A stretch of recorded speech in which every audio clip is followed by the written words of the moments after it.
We're going to have a quick look at position to term rules for sequences. And we'll do this by looking at an example. So I've got a sequence here and the position of the numbers in the sequence. So I've put it into a little table.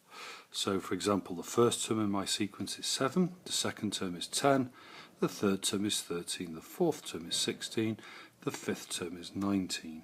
And I'm going to pretend the sequence carries on.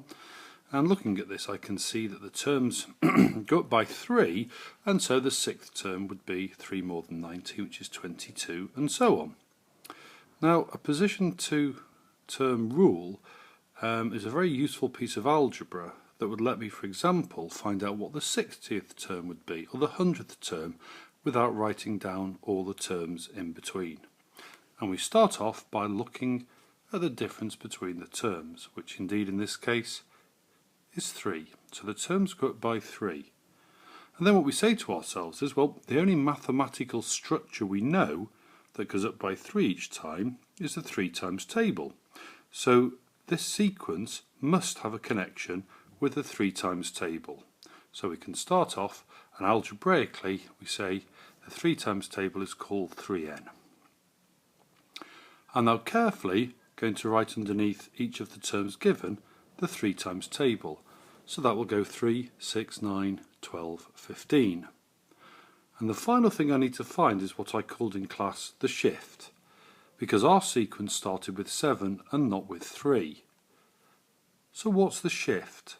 Well, to get to our sequence, what we need to do is add on 4.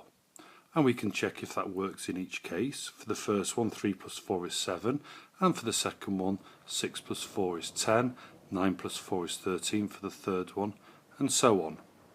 So we can now write down that the position to term rule is 3n, it's the 3 times table, 3n plus 4.